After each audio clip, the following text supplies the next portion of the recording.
이 아들이 안위하리라 하였더라. 아멘. 네, 자리에 앉아 주시기 바랍니다. 오늘은 무드셀라와 라멕이라는 사람의 이야기를 좀 해보려고 합니다. 무드셀라라는 사람의 이름 아십니까? 네, 무드셀라라는 사람의 이름을 제가 처음 접했을 때는요, 초등학교 1, 2학년 때 정도였던 것 같아요. 교회에서 대표가 돼서 성경 퀴즈 대회를 나가게 됐습니다. 그래서 이 문제집을 주고 이거를 달달 외우라고 하셔가지고 그 당시 제가 문제를 풀던데 그 문제 중에 이런 문제가 있었어요. 성경에서 가장 오래 산 사람과 그 나이는? 이라는 문제가 있었습니다. 그 답이 무드셀라예요. 969세를 살았습니다. 그러니까 무드셀라는 성경에서 제일 오래 산 사람인 거죠.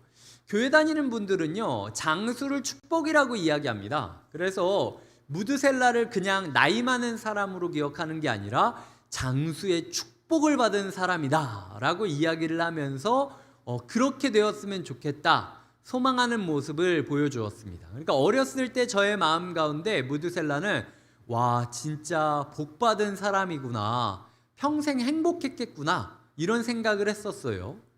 근데 이제 대학교에 들어가가지고 제가 심리학 책이랑 그 경제학 책들을 조금 취미로 읽을 때가 있었는데, 심리학 용어 중에 행동 경제학 용어 중에서 그 무드셀라 증후군이라는 용어가 있었습니다. 그래서 이게 뭔가 봤더니 성경의 무드셀라로부터 유래가 된 단어, 어디서부터 이게 언제 유래가 됐는지는 다들 논란이 많은데요. 어쨌든 무드셀라 증후군이라는 게 있다는 겁니다. 그 무드셀라 증후군이 뭐냐면, 과거의 나쁜 일은 잊어버리고 좋은 것만 기억하려는 기억 편향의 경향성. 뭐 어려운 말이지만 인터넷에서 뒤져보면 몇 가지 키워드를 얘기할 수 있어요.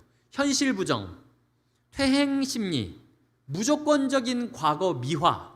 그러니까 인생을 오래 살다 보니까 오늘 이 자리에서 만족하고 도전하고 싸워가는 게 아니라 먼 옛날에 내가 그냥 빛났을 때만 이야기하면서 그때의 과거에 머물러서 평생 살아가고 있는 사람을 뜻하는 거죠. 그러니까 요즘 말로 치자면 꼰대입니다.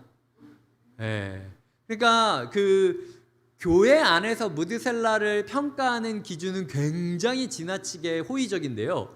교회 바깥에서 심리학이나 행동경제학에서 무드셀라라는 이름을 사용하는 건 굉장히 부정적인 용어로 사용하고 있다라는 거죠. 그래서 나 때는 이렇게 이야기하는 꼰대의 모습. 제가 예전에 블레이드 러너라는 옛날 영화를 본 적이 있었는데, 블레이드 러너가 어떤 영화냐면 그 사이보그와 인간이 함께 살아가는 세상인데, 오히려 사이보그들이, 로봇들이 더 인간 같고 인간들이 더 잔인한 모습을 그리는 게 이 블레이드 러너의 디스토피아적 세계관이거든요. 근데 거기서 세바스찬이라고 하는 인물로 제가 기억하는데, 그 인물이 무드셀라 증후군이라는 질병을 앓고 있었습니다. 그러니까 영화에서는 무드셀라 증후군을 병이라고까지 표현하는 정도로 아주 그냥 나쁘게 보고 있는 거죠. 그렇다면 이 무드셀라라는 사람이 긍정적인 사람일까요? 부정적인 사람일까요? 우리가 이 사람을 어떻게 이해해야 되는 걸까요? 사실 무드셀라에 대해서 설명하는 구절은 이 구절이 거의 답니다. 그래서 오늘 우리가 읽은 이 구절을 기반으로 해서 이 그림을 그리다 보면 희미한 선, 보이지 않는 선을 이렇게 쭉 연필로 펜으로 따라가다 보면 아, 이 그림이 이런 그림이었구나 라고 깨닫게 되는 때가 있잖아요. 그래서 우리가 마치 먹지를 따라서 이렇게 그 설명서를 따라 그림을 그리듯, 도대체 무드셀라라는 사람을 성경은 어떻게 이야기하고 있는지, 어떤 힌트를 주고 있는지 하나하나 꿰어가도록 할 겁니다. 그래서 모든 것이 꿰어졌을 때 과연 무드셀라를 어떻게 보아야 하는지를 살펴보도록 하겠습니다. 나아가 라멕까지도 저희가 함께 살펴볼게요. 여기까지 요약을 드리자면, 지금 우리가 계속 하나님과 동행해야 된다고 말하고 있지 않습니까? 근데 에녹이 하나님과 동행했을 때 에녹의 가정은 어떻게 바뀌었느냐라는 질문의 답인 거예요. 우리가 하나님이랑 동행한다면 우리의 가정과 우리의 사람들과 내가 아끼는 공동체가 어떻게 열매 맺게 될 것인가에 대해서 함께 이야기를 나누게 될 것입니다. 결론부터 딱 집어서 제가 설명을 드리자면 이 무드셀라와 라멕은 불쌍한 아들이자 불행한 아버지였습니다. 가장 나쁜 아버지는 누굴까요? 얼마 전까지만 해도 사실은 제가 무드셀라를 묵상하기 전까지만 해도 저는 가장 나쁜 아버지는 일찍 세상을 떠난 아버지다라고 이야기를 했어요. 그래서 30대, 40대 가장들한테 너무 열심히 일하지 말라고. 열심히 일하다가 세상을 떠나는 것보다 조금 더 돈을 못 벌어도 오래 살아서 아이 옆에 있어주는 아버지가 더 좋은 아버지다라고 이야기를 했어요.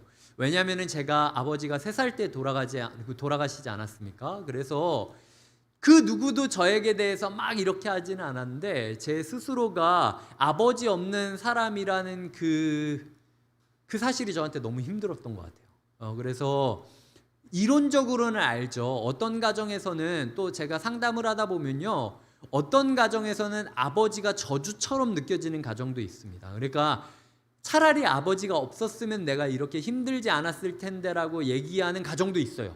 그 제가 알고 있습니다. 그리고 그것 때문에 하나님 아버지라고 기도하는 것도 힘들어하는 분이 있다라는 것도 제가 알고 있습니다. 근데 일단은 사람이 자기가 처한 문제가 가장 크게 느껴진다고, 제가 어렸을 때부터 쭉 저의 삶을 돌아보다 보니까 그래도 아버지가 없는 게 너무 힘들더라고요. 그래서 아버지로서 먼저 떠난다라는 것, 또 아버지를 먼저 잃는다라는 게 얼마나 슬플까라는 생각을 제가 본문을 묵상하면서 하게 되었습니다.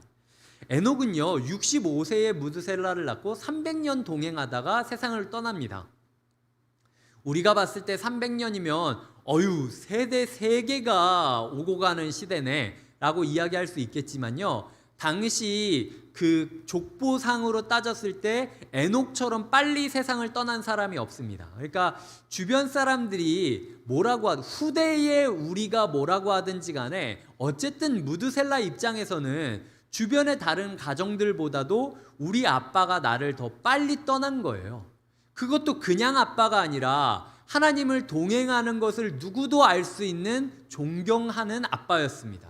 그러니까 내가 살아가면서 내 인생은 저 아빠 등만 보면서 걸어가면 되겠구나 라고 100% 신뢰하면서 걷고 있었는데 어느 날 갑자기 아빠가 하늘로 올라가 버린 거예요. 그러니까 아버지의 등을 보면서 가고 싶어도 등을 보려면 고개를 들어 하늘을 봐야만 저기 어딘가 아버지의 등이 있겠지 라고 생각을 하면서 쓸쓸하게 살아가야 되었던 인생이 무드셀라였다라는 거죠.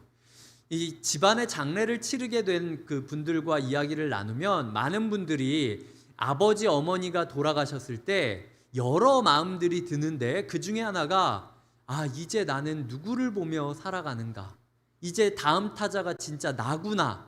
이 오고 가는 것에 순서는 없지만 그럼에도 불구하고 이제 아버지 어머니가 돌아가시고 나만 남았다라는 사실이 이제는 내 차례가 되었던 거구나. 나는 바라볼 등 없이 홀로 쓸쓸히 개척해야 되는 사람이구나 라는 그 헛헛함을 이야기하시는 경우를 봐요. 무드셀라가 그런 헛헛함을 경험했다라는 거죠. 또한 이 무드셀라가 아버지를 떠나보냈을 때 당시 사회에서는 나이가 어린 편에 속했는데, 그러니까 100살이 10살이라고 치면 돼요. 그러니까 무드셀라가 지금 300살이었으니까 30대 초반이 됐을 때 아버지를 떠나보낸 거나 마찬가지인 거죠. 근데 그때에 아담과 에녹을 제외하고 윗 어른이 다 살아 있습니다.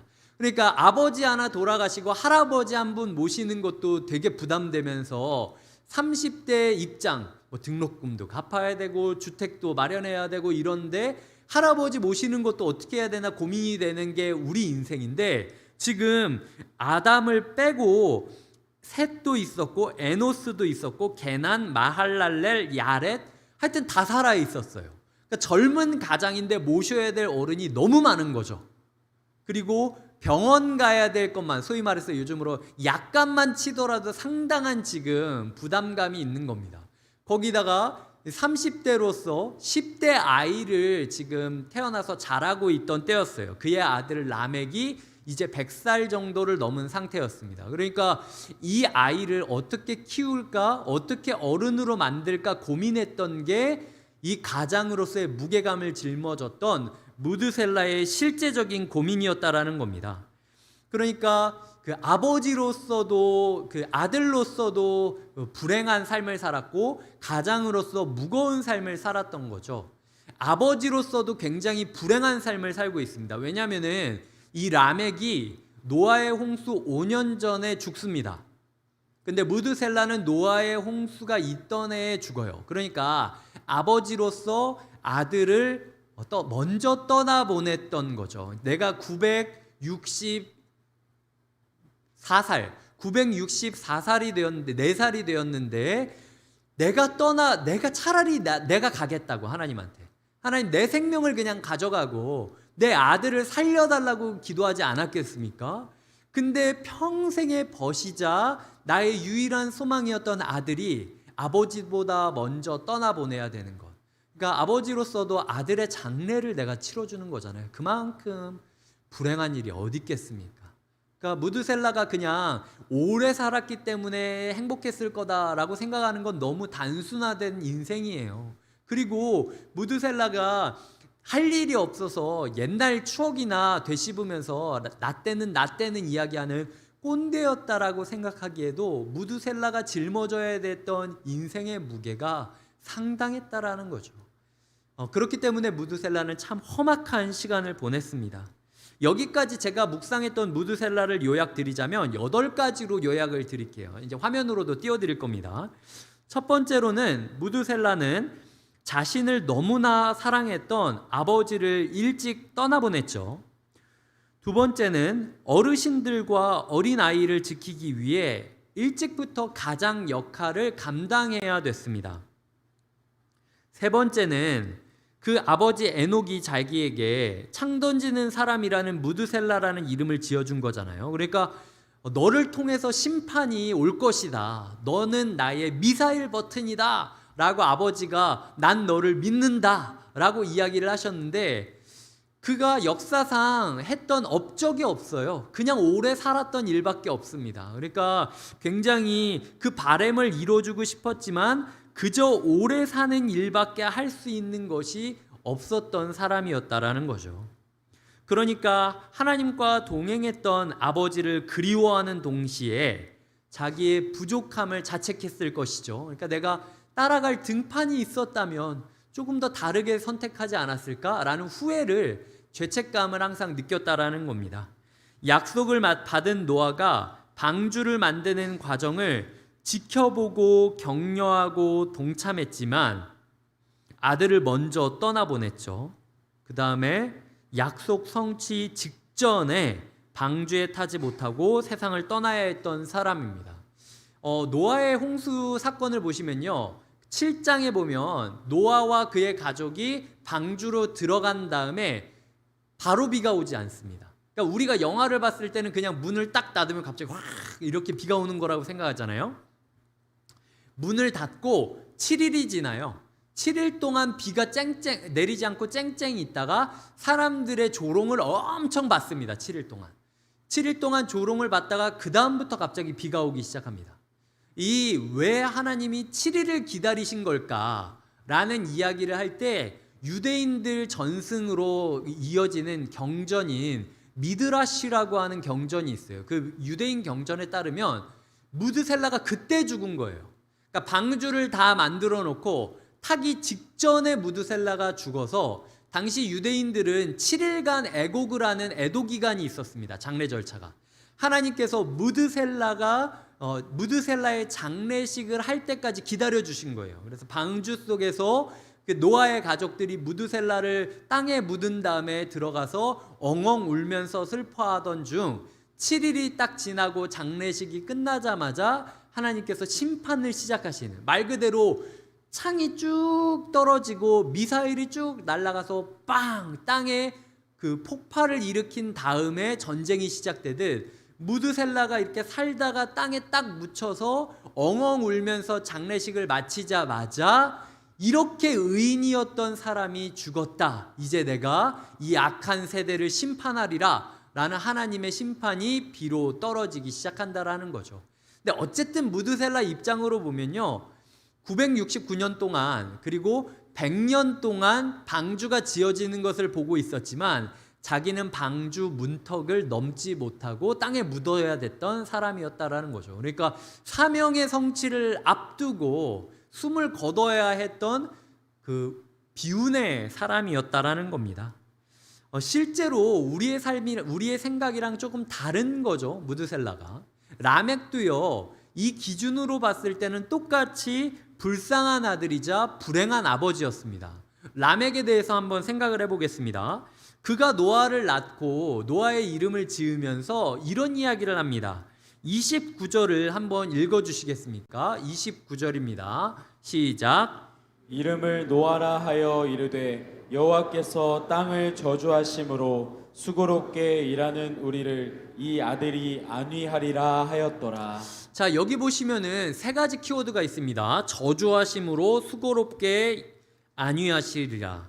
그러니까 우리라고 이야기하는데 우리가 누굽니까? 무드셀라와 이 라멕을 포함해서 이야기하는 가족 공동체예요. 그러니까 라멕이 생각했을 때는 무드셀라와 나는 어떤 사람이었냐? 저주받은 땅 위에서 수고하면서 위로를 받고 싶어하는 사람이구나 라는 게 라멕의 자기 정체성이었다라는 거죠. 그러니까 라멕이라는 사람이 그저 내가 이렇게 노아를 잘 키웠어 이렇게 뿌듯해하며 살아갔던 사람이 아니라 진짜 저주받은 땅 같다. 내가 왜 이렇게 힘들게 일해야만 되는 거지? 하나님 나 왜 위로 안 해주세요? 나 진짜 위로가 필요해요 라고 평생 동안 살아갔던 사람이 라멕이었다라는 거죠. 몇 주 전에 제가 창세기 4장에서 에녹의 가인의 7대손 후손을 이야기하면서 그 후손이 라멕이다라는 이야기를 드렸습니다. 그러니까 이 하나님 나라의 족보와 세상 죄악의 족보를 딱 창세기는 대조하고 있는데 에녹과 에녹, 라멕과 라멕을 시작과 끝으로 이렇게 딱 매칭을 하고 있는 거예요. 그래서 이 창세기 4장의 에녹이 되려고 할래? 5장의 에녹이 될래? 그리고 4장의 라멕이 되려고 할래? 5장의 라멕이 되려고 할래? 라고 물어보고 있다라는 거죠. 이 4장의 라멕과 5장의 라멕이 동명이인으로서 키워드를 갖고 있는 게 7이라는 숫자입니다. 7이라는 숫자가 완성 숫자잖아요. 이 30절과 31절을 제가 읽겠습니다.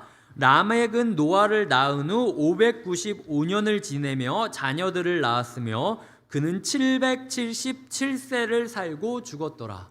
럭키 세븐이죠. 777. 그러니까 하나님께서 7이라는 숫자를 강조하고 있는 겁니다. 그러니까 믿음의 계보의 완성점 777은 어떤 사람이냐? 우리가 봤을 땐 믿음이 충만하다면 뭔가 다 감당할 수 있고 다 긍정적으로 이야기할 수 있고 할 수 있어. 괜찮아. 우리 가는 거야. 이렇게 얘기하는 사람이라고 생각하겠지만 실제로 믿음의 계보의 완성점은 바로 라멕.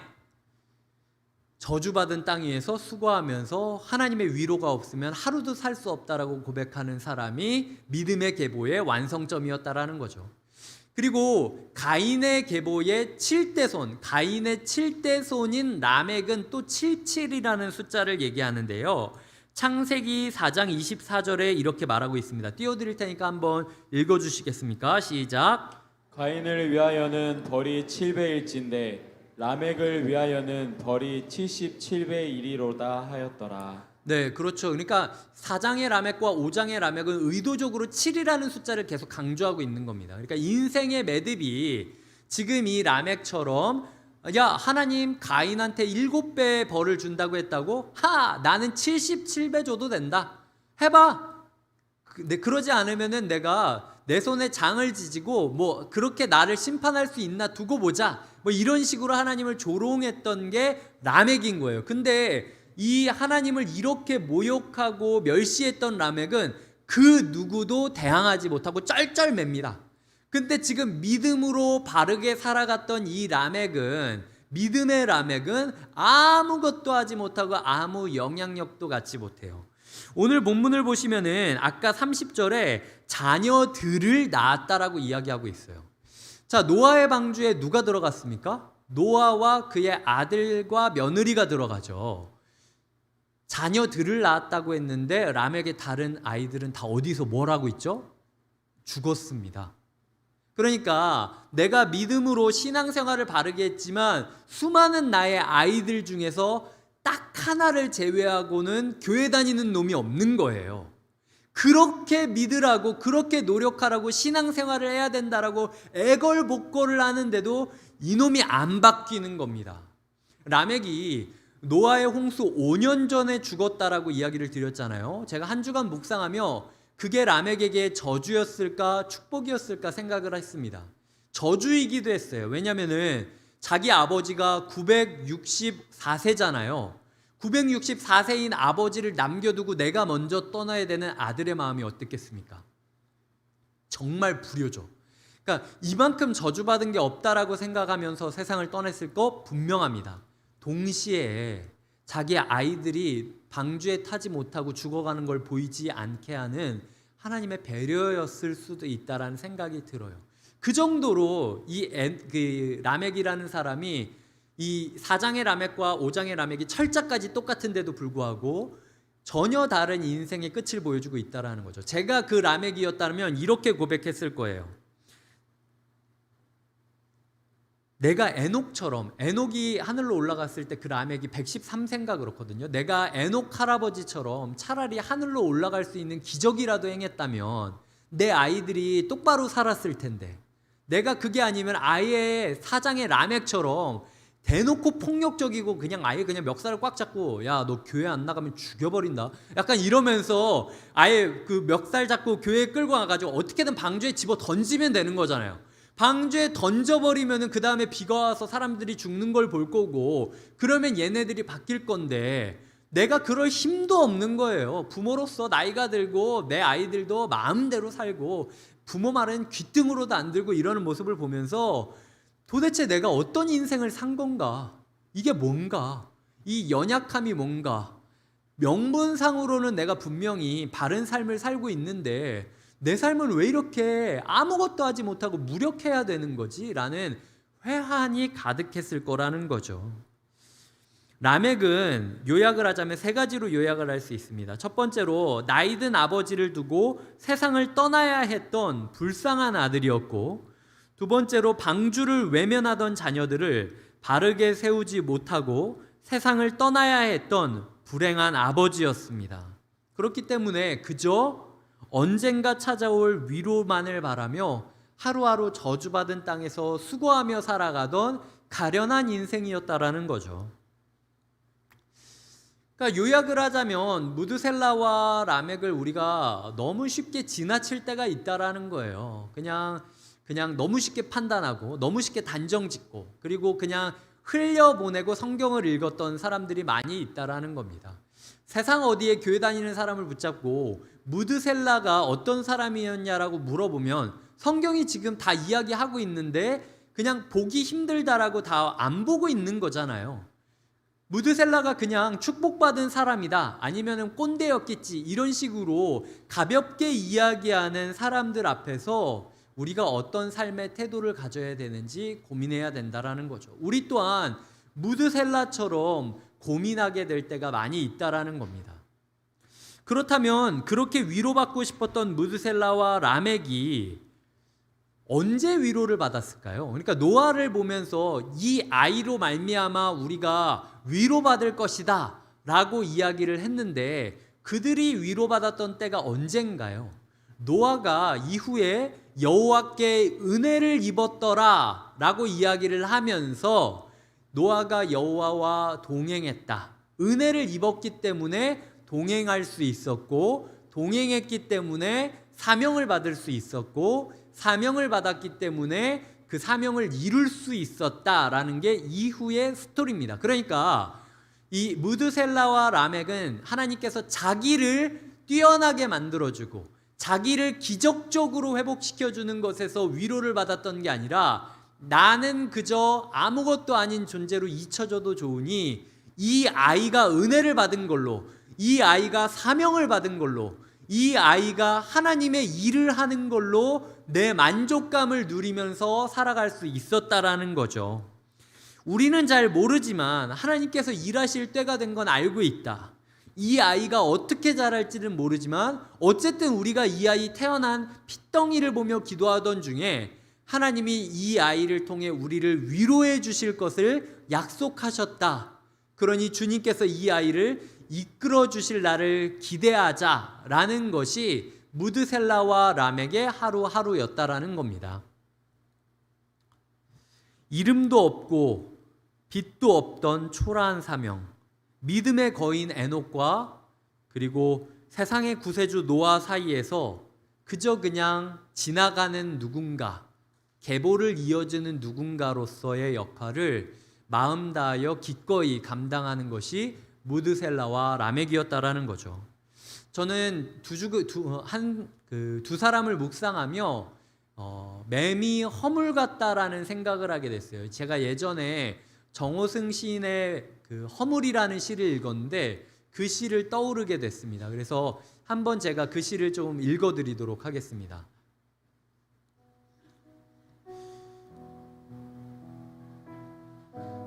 느티나무 등치에 매미 허물이 붙어 있다. 바람이 불어도 꼼짝도 하지 않고 착 달라붙어 있다. 나는 허물을 떼려고 손에 힘을 주었다. 순간 죽어 있는 줄 알았던 허물이 갑자기 몸에 힘을 주었다. 내가 힘을 주면 줄수록 허물의 발이 느티나무에 더 착 달라붙었다. 허물은 허물을 벗고 날아간 어린 매미를 생각했던 게 분명하다. 허물이 없으면 매미의 노래도 사라진다고 생각했던 게 분명하다. 나는 떨어지지 않으려고 안간힘을 쓰는 허물의 힘에 놀라 슬며시 손을 떼고 집으로 돌아와 어머니를 보았다. 팔순의 어머니가 무릎을 고추 세우고 걸레가 되어 마루를 닦는다. 어머니는 나의 허물이다. 어머니가 안간힘을 쓰며 아직 느티나무 둥치에 붙어있는 까닭은 아들이라는 매미 때문이다. 길가를 지나가다 나무 위에 이렇게 붙어있는 매미 허물을 보고 이 껍데기를 벗기려고 했지만 너무 달라붙어 있고 세게 뜯어내려고 그러면 바스러질 것 같아서 시인이 만지지 않은 거예요. 집으로 들어왔더니 그 나무가 나무 바닥이 되어서 나무 바닥에 착 달라붙어서 어떻게든 아들이 깨끗한 집에서 살기를 바라는 마음으로 걸레질을 하고 있었던 어머니의 모습을 본 겁니다. 무릎을 고추 세우고 걸레질을 하는 어머니를 보며 어떻게든 나무에 매달려 있기를 원했던 그 껍데기, 허물뿐인 인생, 우리 어머니 팔순이 되어 쭈글쭈글하게 육체가 쇠하고 있지만 그럼에도 불구하고 그 어머니의 허물 때문에 내가 노래할 수 있구나 라고 이야기하며 시인이 되어 노래하고 있었던 것이 이 정호승이라는 시인이 깨달았던 깨달음이었습니다. 무드셀라와 라멕은 기도했을 거예요. 하나님, 내가 에녹처럼 살지 않아도 됩니다. 노아처럼 거대한 사명 받지 않아도 돼요. 그냥 나 껍데기로 만들어도 좋으니까 내게 은혜 다 베풀어 주시고 그 은혜가 나를 위하여 쓰이는 게 아니라 진짜 껍데기를 벗고 매미가 태어나듯 내 아이에게 신앙이 전수되어 나는 그냥 아무것 하는 것 없이 기도의 골방에서 하나님만 붙잡고 있겠지만 우리 아이만큼은, 다음 세대만큼은 주님께서 회복시켜 주셨으면 좋겠습니다. 정말로 바르게 사는 이가 대접받지 못하고 조롱받는 이 시대 가운데 우리의 아이들이 생명의 시작점이 되고 변화의 분기점이 될 수 있게 해달라고 기도했던 게 무드셀라와 라멕이 했던 기도였다라는 거죠. 그리고 주님께서는 오늘 우리에게 말씀하는 겁니다. 야, 여태까지 신앙생활하는 많은 사람들이 무드셀라와 라멕에 대해서 그들이 어떤 마음으로 인생을 살아갔는지 그 껍데기를 그저 그냥 매미 쳐다보는 거에 그 관심 두며 껍데기를 다 지나쳤지. 너희가 오늘 그 무드셀라와 라멕이라는 껍데기를 만져보았다. 난 너희가 그런 껍데기가 되었으면 좋겠어. 허물로 너희의 인생을 살아가 보지 않을래? 그것 또한 동행이다 라고 이야기를 하고 있다라는 거죠. 우리가 함께 기도하고 함께 나아갔으면 좋겠습니다. 아이가 있으신 분들은 우리 아이들을 위하여, 아이가 없으신 분들은 우리의 교회의 다음 세대를 위하여, 우리의 미래를 위하여 함께 기도해 주셨으면 좋겠어요. 주님, 우리는 허물로 살아가겠다라고 결심합니다. 기적이 없어도 좋습니다. 그리고 우리 가운데 사명이 없어도 좋습니다. 지나가는 교회, 그냥 매미 허물 같은 교회라 할지라도 은혜를 전수하는 교회가 되게 하여 주시옵소서. 함께 찬양하며 나아갈 텐데요, 우리 이번 주 한 주간 불렀던 찬양이죠. 내 모습 이대로 함께 찬양하며 나아가겠습니다.